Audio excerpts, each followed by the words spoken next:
दोस्तों आप सभी का स्वागत है एक बार फिर से आपके अपने यूट्यूब चैनल मेंस एजुकेशन में।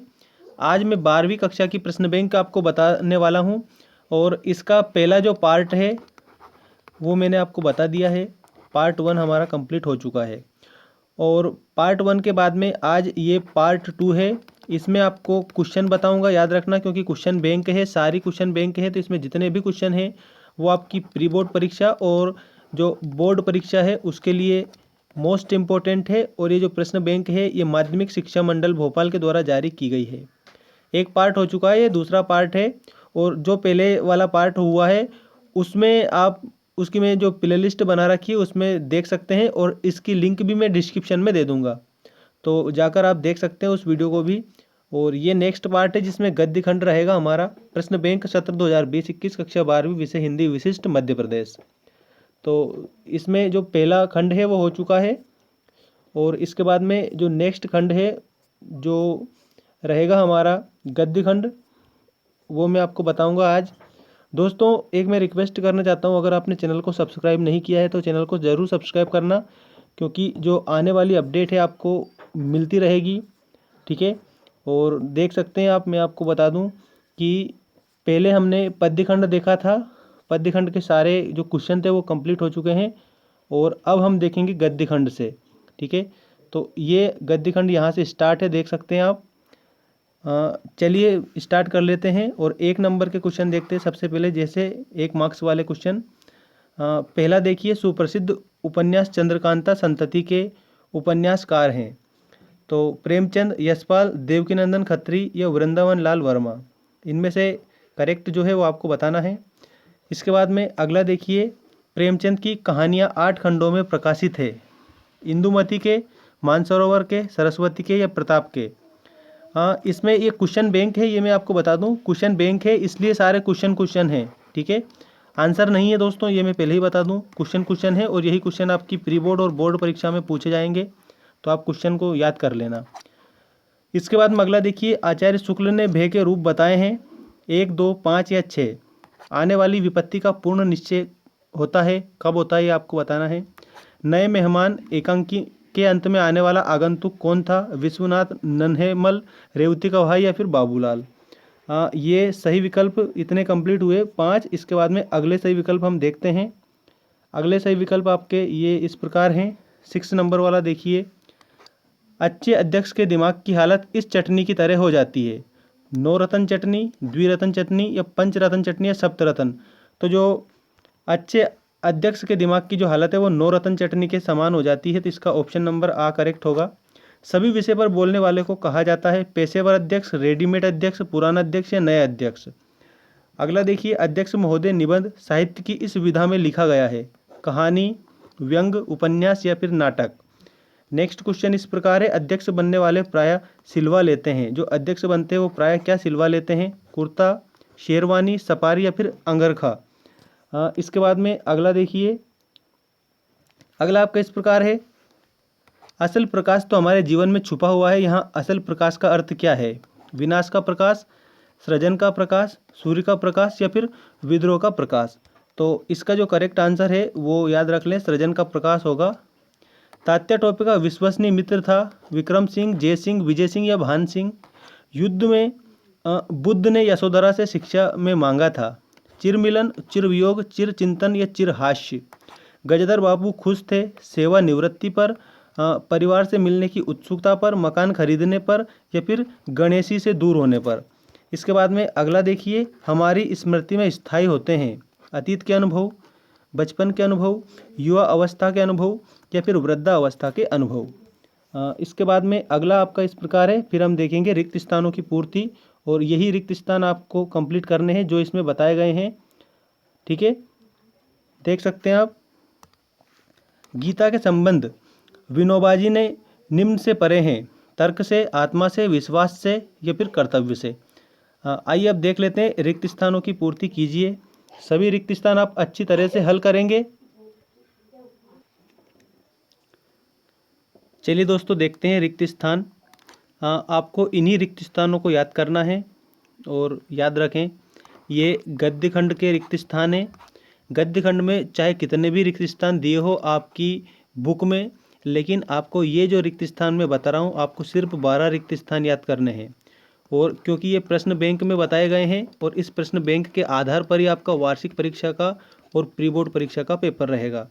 तो इन्हीं को याद करेंगे, ध्यान रखना, और जितना दिया है उतना करें तो ज़्यादा अच्छा रहेगा। उपन्यास काव्य है, दृश्य या श्रव्य, जो भी उपन्यास काव्य है वो आपको बताना है। सच्चिदानंद हीरानंद वात्स्यायन उपन्यास से प्रसिद्ध हैं, तो अज्ञेय जी हैं ये, ठीक है, अज्ञेय आएगा, यहाँ पर ध्यान रख लेना। और इसके बाद में अगला देखिए, चौधरी बद्रीनारायण प्रेमधन सुप्रसिद्ध थे आलोचक या कहानीकार। खालिस्तान के आगमन के साथ ही हिंदी आलोचना का आरंभ माना जाता है। भारतेंदु हरिश्चंद्र, महावीर प्रसाद द्विवेदी। खालिस्तान में लेखक स्वयं अपने जीवन की कथा पाठकों के समक्ष प्रस्तुत करता है, जीवनी या फिर आत्मकथा। इसके बाद में अगला देखिए, भय जब स्वभावगत हो जाता है तब वो क्या कहलाता है, तो वो कायरता कहलाता है, ठीक है, कायरता कहलाता है। अच्छे अध्यक्ष होते हैं, अच्छे अध्यक्ष कैसे होते हैं, आकर्षक होते हैं या फिर रेडीमेड होते हैं, ये बताना है। अच्छे अध्यक्ष प्रमुख वक्ता से कैसे होते हैं, असहमत होते हैं, असहमत होते हैं, क्या होते हैं, असहमत होते हैं अच्छे अध्यक्ष प्रमुख वक्ता से। इसके बाद में अगला देखिए, पुस्तक है किसी खालिस्तान की तरह मेरी पीठ को सहलाती हुई मुझे ढांढस बंधाती आई है। बुजुर्ग या फिर नव युवक, इसमें से एक आपको बताना है। नेक्स्ट देखिए, गौतम बुद्ध की पत्नी का नाम क्या था, यशोदा था या यशोधरा था। गीता की योजना में की गई है, महाभारत में की गई है। महाभारत में गीता जी भगवान श्री कृष्ण ने बोली थी, अपनी वाणी द्वारा अभिव्यक्त की थी। अगला देखिए, सूत्रात्मक शैली के प्रणेता, सूत्रात्मक शैली के जो प्रणेता है वो कौन थे, वो रामचंद्र शुक्ल थे या फिर उषा प्रियवंदा, दोनों ऑप्शन में से आपको एक करेक्ट है, वो आपको बताना है, ठीक है। तो अब इसके बाद में हम देख लेते हैं, सत्य असत्य लिखिए। ये सत्य असत्य भी आपको जो दिए गए हैं यही सत्य असत्य याद करेंगे। 19 सत्य असत्य दिए हैं, इन्हीं को याद करना। और ये प्रश्न बैंक है, इसलिए मैं प्रश्न सारे मैं बता रहा हूँ आप लोगों को। चलिए देखते हैं सत्य असत्य। दोस्तों, चैनल को अगर सब्सक्राइब नहीं किया है तो चैनल को ज़रूर सब्सक्राइब करना, क्योंकि इस प्रकार की अपडेट डेली हमारे इस चैनल पर आपको मिलती रहेगी। सत्य असत्य पहला देखिए, द्विवेदी युग के प्रवर्तक महावीर प्रसाद द्विवेदी हैं। नाटक और एकांकी में कोई अंतर नहीं है, तो ये तो असत्य होगा, नाटक और एकांकी में अंतर है, ठीक है। किशोरी लाल की इंदुमती पहली कहानी है, ये बिल्कुल सत्य है, इंदुमती को पहली कहानी माना गया है, ठीक है। और अगला देखिए, एकांकी दृश्य काव्य का रूप होता है, जीवनी सत्य घटनाओं पर आधारित होती है, मनोविकार संबंधी निबंध है। नए मेहमान सांस्कृतिक एकांकी है। अध्यक्ष की एक विशेषता होती है कि वे समय से कार्यस्थल पर पहुंचता है, ये बिल्कुल नहीं, अध्यक्ष महोदय हमेशा लेट आते हैं, तो ये असत्य होगा। अगला देखिए, तिमिर गेह में किरण आचरण समीक्षात्मक निबंध है। और इसके बाद में नेक्स्ट है आपका, यशोधरा आलोचनात्मक रचना है। गौतम बुद्ध ने यशोधरा से भिक्षा चिर वियोग मांगा। अध्यक्ष बनने के बाद अध्यक्ष सुख की नींद सोते हैं। पेशेवर अध्यक्षों के पास प्राय 2 शेरवानियाँ होती है। अध्यक्ष महोदय एक व्यंग्य रचना है। नए मेहमान एकांकी में उच्च वर्गीय परिवार की समस्या को उद्घाटित किया गया है। अर्जुन के आसक्ति जनित मोह ने उसकी कर्तव्य निष्ठा को ग्रस लिया था। तात्या टोपे शारीरिक शक्ति और बुद्धि से भी अपराजय थे, बिल्कुल सत्य है ये, तात्या टोपे। अगला देखिए, रस मीमांसा आचार्य रामचंद्र शुक्ल का श्रेष्ठ उपन्यास है। इसके बाद में शरद जोशी प्रसिद्ध व्यंग्यकार हैं।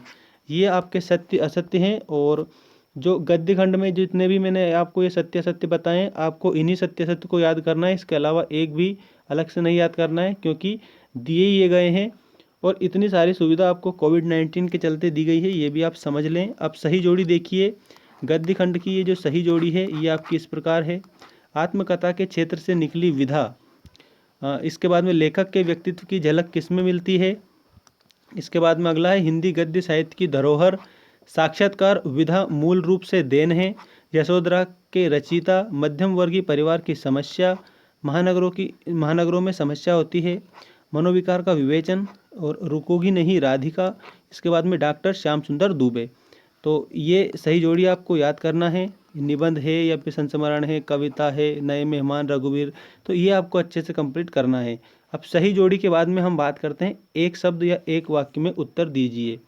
तो एक शब्द या एक वाक्य में उत्तर दीजिए। ये कितने दिए हैं? ये दिए हैं आपको 9।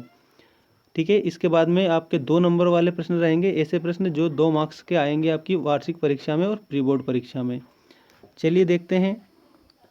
पहला देखिए, निबंध किसकी कसौटी है? तो याद रखना, निबंध गद्य की कसौटी है। किसकी कसौटी है? गद्य की कसौटी है। और किसने कहा था? तो रामचंद्र शुक्ल ने कहा था। ठीक है, हाँ, आचार्य रामचंद्र शुक्ल ने क्या कहा था कि जो निबंध है वो गद्य की कसौटी है। संकल ने त्रय क्या है? यशपाल ने साम्यवादी विचारधारा से प्रभावित होकर किस प्रकार की कहानियाँ लिखी? क्रोध का प्रभाव किस पर डाला जाता है? दरवाजे के सामने वाले चबूतरे पर गोखुरों की रुदन खुदन से क्या बन गई थी? नरवर के राजा मानसिंह ने किसे संरक्षण प्रदान किया? उसके बाद में गीता सहित पूरे महाभारत का मुख्य उद्देश्य क्या है? गीता और स्वधर्म निबंध के लेखक कौन हैं? उदय शंकर भट्ट ने अपने नाटकों के लिए किस प्रकार के परिवारों की समस्याओं को चुना है? ये आपके एक शब्द या एक वाक्य में उत्तर दीजिए, ये प्रश्न है। और इनके बाद में हम 2 अंक वाले प्रश्न देख लेते हैं। ठीक है, ऐसे प्रश्न जो 2 नंबर में आपसे पूछे जाएंगे। देखिए, भय कायरता और भीरुता की संज्ञा कब प्राप्त करता है? किस प्रकार भय को आशंका कहा गया है? भय किन किन रूपों में सामने आता है? गजाधर बाबू किस नौकरी से रिटायर हुए थे? तो रेलवे की नौकरी से रिटायर हुए थे। गजाधर बाबू रेलवे की नौकरी से रिटायर हुए थे। अगला देखिए, परिवार वालों ने गजाधर बाबू के रहने की व्यवस्था कहाँ पर की थी? परिवार वालों ने जो गजाधर बाबू है उनके रहने की व्यवस्था कहाँ पर की थी?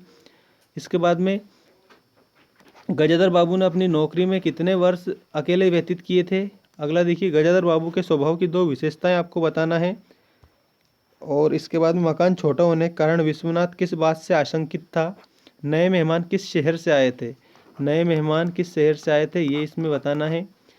पेशेवर अध्यक्ष किस प्रकार के वस्त्र पहनते हैं? तो पेशेवर अध्यक्ष किस प्रकार के वस्त्र पहनते हैं? तो याद रखना, शेरवानी पहनते हैं या फिर कुर्ता पैजामा पहनते हैं, बताना है आपको।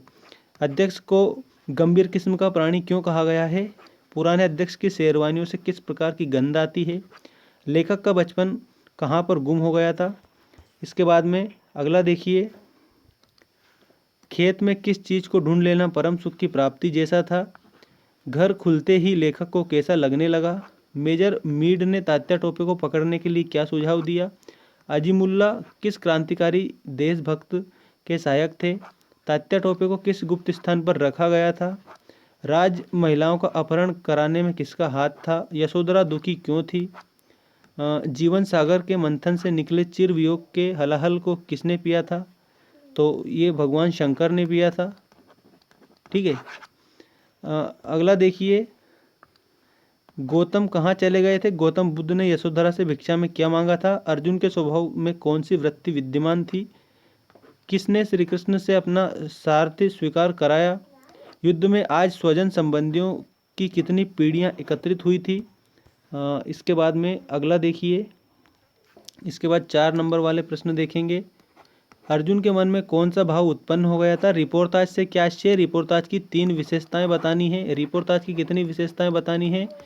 3 विशेषताएं बतानी है आपको रिपोर्ताज की। अगला देखिए, इसके बाद में निबंध को गद्य की कसौटी क्यों कहा गया है? द्वैध युग की 4 विशेषताएं बताइए। आत्मकथा के 2 लेखकों तथा रचनाओं के नाम लिखकर आत्मकथा की विशेषता बतानी है। और रेखाचित्र और संस्मरण में 4 अंतर बताना है। नाटक और एकांकी में 4 अंतर बताना है। कहानी और उपन्यास में कोई 4 अंतर बताना है। शुक्लोत्तर युग के निबंधों की 4 विशेषता लिखनी है। और संकलन त्रय क्या है, नाटकों में इसका क्या महत्व है, ये समझाना है।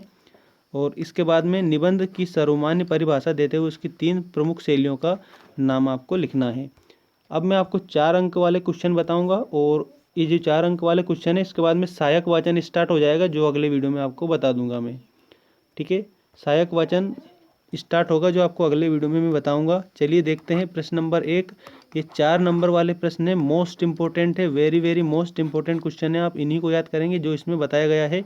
इसके अलावा और कुछ फालतू चीज़ें पढ़ने की आवश्यकता नहीं है, जितना बताया उतना ही आपको क्या करना है, कंप्लीट करना है। निम्नलिखित लेखकों की साहित्यिक विशेषताएं निम्न बिंदुओं के आधार पर लिखिए। 2 रचनाएं, भाषा शैली, साहित्य में स्थान। क्या क्या लिखना है? 2 तो आपको रचनाएं लिखना है, ठीक है, और उसके बाद में भाषा शैली लिखना है और साहित्य में स्थान लिखना है। ठीक है, अब किन किन की याद करना है आपको, गद्य खंड से आपको सिर्फ इनका जीवन परिचय याद करना है जो दे रखा है। आचार्य रामचंद्र शुक्ल का, उषा प्रियवंदा, उदय शंकर भट्ट, शरद जोशी और डॉक्टर श्याम सुंदर दुबे। ठीक है, और क्या करना है, 2 रचनाएं। ठीक है, और भाषा शैली साहित्य में स्थान। अब इसके बाद में देख सकते हैं आप प्रश्न नंबर 2, इसमें आपको क्या दिया है, गद्यांश दिया है, इनकी आपको संदर्भ और प्रसंग सहित व्याख्या करनी है। ये गद्यांश देख सकते हैं, किसी आती हुई आपदा की भावना या दुख के कारण के साक्षात्कार से जो एक प्रकार के आवेगपूर्ण अथवा स्तंभ कारक मनोविकार होता है उसी को भय कहते हैं। ठीक है, क्रोध दुख के कारण पर प्रभाव डालने के लिए आकुल करता है और भय उसकी पहुंच के बाहर होने के लिए। तो एक तो ये याद करना है। अगला देखिए, बसंती ने माँ की कोठरी की ओर देखा, अभी आती ही होगी और प्याले में उनके लिए चाय छानने लगी। बहू चुपचाप पहले ही चली गई थी, अब नरेंद्र भी चाय का आखिरी घूंट पीकर उठ खड़ा हुआ था। ठीक है, ये गजाधर बाबू वाला पार्ट से, रेलवे से आए थे ना रिटायर होकर, वो वाला। अब इसके बाद में अगला देखिए, वे तो हमें मुसीबत में देखकर प्रसन्न होते हैं, उस दिन मैंने कहा तो लाला की औरत बोली, क्या छत तुम्हारे लिए है। तो ये आपको याद करना है। अगला देखिए, ये तात्या टोपे वाला है। ठीक है, पर तात्या छोटा हुआ भी अपने में असीन है, हम लोग पीछा करते करते निराश हो गए, उसमें जादू की सी करामात है। तो ये तात्या टोपे वाला भी याद कर लेना है। इसके बाद में ये देखिए, मानव के लिए चिर सुख का वे अप्राप्त अमृत प्राप्त करना, और व्यग्र गौतम अपने जीवन को सागर का मंथन किया और उससे निकले चिर वियोग के उस भयंकर हलाहल को पिया उनका प्रियतमा यशोधरा से, परंतु इस कालकूट को पीकर यशोधरा नीलकंठा नहीं हुई। तो ये याद रखना है। ठीक है, किसने पिया था, अभी क्वेश्चन आया था कि जो जीवन का जो हलाहल विष था वो किसने पिया था। तो याद रखना, इसमें क्या आएगा, गौतम, गौतम आएगा उस क्वेश्चन में। ठीक है, क्या आएगा, गौतम आएगा। और जो समुद्र मंथन का जो विष है वो किसने पिया था, तो वो शिव शंकर भगवान ने पिया था, वो भी आपको अच्छे से याद रखना है। ठीक है, तो अगला देखिए, इसके बाद में अगला ये गद्यांश है, गीता का और मेरा संबंध तर्क से परे है, मेरा शरीर माँ के दूध पर जितना पला है उससे कहीं अधिक मेरे हृदय और बुद्धि का पोषण गीता के दूध पर हुआ है। ये गीता वाला आपको याद करना है। इसके बाद ये देखिए, क्या अशोक की तरह उसके मन में भी अहिंसा वृत्ति का उदय हुआ, नहीं, ये तो केवल स्वजना थी, शक्ति थी। तो ये आपको एक याद करना है। ठीक है, तो ये क्या है, सारे आपके कितने इसमें दिए हैं, गद्यांश संदर्भ प्रसंग सहित व्याख्या कीजिए। इसमें आपको 7 गद्यांश दिए, 7 में से अगर आपने 7 ही याद कर लिया ना, 7 के साथ ही इनकी गद्यांश की क्या करना है, आपको व्याख्या करना है संदर्भ और प्रसंग सहित, कि ये यहाँ से लिया गया, हमारी पाठ्यपुस्तक के इस पाठ से लिया गया है, इसके लेखक ये हैं। और उसके बाद में व्याख्या करना है। तो व्याख्या तो उसमें से देख कर ही आप कर सकते हो। और ये 7 अगर आपने याद कर ली ना, तो समझ लेना कि आपके पूरे अंक मिलेंगे आपको वार्षिक परीक्षा में भी और प्री बोर्ड परीक्षा में भी। ठीक है, अगले वीडियो में मैं आपको बताऊँगा सहायक वाचन के क्वेश्चन बताऊंगा, और सहायक वाचन के बाद में हमारा रहेगा, सहायक वाचन के बाद में भाषा रहेगी। ठीक है, ये देख सकते हैं आप, इसमें सारे काव्य बोध रहेगा और उसके बाद में भाषा बोध रहेगा। ठीक है, मिलते हैं नेक्स्ट वीडियो में। Thank you.